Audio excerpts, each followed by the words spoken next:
ஆபேலின் ரத்தம் என்னத்தை பேசுது? அவன் தன்னுடைய தேவன் பேரில் அவன் வைத்திருந்த அந்த நம்பிக்கையை குறித்து வெட்கப்படவே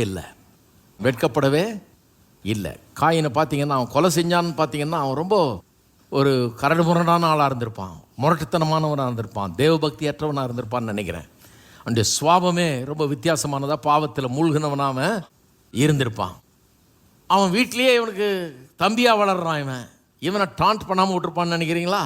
இவனுடைய விசுவாசத்தையும் இவனுடைய நம்பிக்கையும் கடவுள் பேரில் வச்சிருக்கிற பயபக்தியும் எல்லாத்தையும் இவனை சும்மா விட்டுருப்பான்னு நினைக்கிறீங்களா? அவனை நாள் முழுக்க இவனை தொந்தரவு கொடுத்துருப்பான், இவனை துன்புறுத்தி இருப்பான், இவனை பரியாசம் பண்ணியிருப்பான், எல்லாம் பண்ணியிருப்பான். அதன் மத்தியிலும் தன்னுடைய விசுவாசத்தை குறித்து வெட்கப்படவில்லை. ஓப்பனாக கொண்டாடுறான்.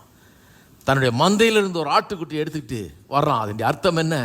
ஆண்டவரே, நான் பாவி, பாவம் செய்கிற ஆத்துமா சாகவே சாகும், ரத்தம் சிந்தது இல்லாமல் பாவ மன்னிப்பு கிடையாது என்று நீர் சொல்லி தந்திருக்கிறீர். நான் அதை விசுவாசிக்கிறேன். அந்த வழியில் வர்ற உம்மிடத்தில் என்னுடைய பாவத்தை நீர் மன்னியும், உம்முடைய ரட்சிப்பின் வழியை நான் அங்கீகரிக்கிறேன்னு வர்றான். 1000 பேர் என்ன சொன்ன என்ன, என்னுடைய விசுவாசத்தை பற்றி நான் வெட்கப்படவில்லை, இப்படி தான் ரட்சிப்பு, இதை நான் விசுவாசிக்கிறேன்னு சொல்லி வர்றான். He was not ashamed of his faith. அவன் நம்பினதை குறித்து அவன் வெட்கப்படவில்லை. நீங்கள் நிறைய பேர் வெட்கப்படுறாங்க பாருங்கள். நிறைய கிறிஸ்தவங்க தங்களுடைய நம்பிக்கையை குறித்து வெட்கப்படுறாங்க. அதெல்லாம் வெளியே சொல்லிக்குவோம். நான் பிரதர், நம்ம கோயிலெலாம் நம்மளோட வச்சுக்குவோம், பைபிள்லாம் நம்மளோட வச்சுக்குவோம், அது குறித்து வெட்கப்படுறாங்க. இவன் வெட்கப்படலை. இவன் வந்து ஓப்பனாக டிக்ளேர் பண்ணுறான்.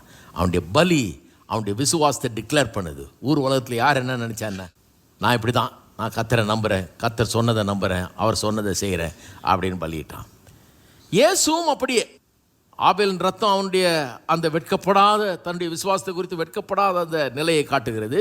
இயேசுவின் ரத்தமும் அதை காட்டுறதுன்றாங்க. இயேசுவும் நீதியை விட்டு கொடுத்தவரே கிடையாது, சத்தியத்தை விட்டு கொடுத்தவரே கிடையாது. பிதாவிடத்தில் வந்தேன்னாரு, பாவியில் ரட்சிக்க வந்தேன்னாரு. அவர் வந்த வேலையை கரெக்டாக செஞ்சு முடித்தார். அவருடைய விசுவாசத்தை அவர் கைவிடவே இல்லை, அதை குறித்து வெட்கப்படவே இல்லை. சிலுவையில் நிர்வாணமாக தூங்கி அவமானப்பட்டு மரித்தாலும் அதை ஏற்றுக்கொண்டார். அப்போ என்ன சொல்கிறாங்க? ஆபேலின் ரத்தம் அதைத்தான் பேசினது, இயேசுவின் ரத்தம் அதையே தான் பேசுகிறது. ஆனால் அதை காட்டிலும், ஆபேலின் ரத்தம் பேசுகிறதை காட்டிலும் இன்னும் கொஞ்சம் அழுத்தமாக, ஆழமாக, ஓங்கி சத்தமாக அதையே சொல்லுகிறதுன்றாங்க. நான் என்ன சொல்கிறேன், பைபிள் அப்படி சொல்லியே, பைபிள் எப்படி சொல்லியிருக்குது, அந்த ரத்தம் பேசுகிறதை காட்டிலும் நன்மையானவைகளை. அப்போனா என்ன அர்த்தம்? அது பேசுகிறது வேற, இது பேசுகிறது வேற. இன்னும் ரொம்ப நல்லா சொல்லணும்னா, இந்த இயேசுவின் ரத்தம் இன்றைக்கு பேசுகிறது, ஆபேலின் ரத்தம் பேச முடியாது, அதனால தான் பேசலை. அந்த அர்த்தத்தில் தான் இங்கே சொல்லியிருக்குது. அந்த ரத்தம்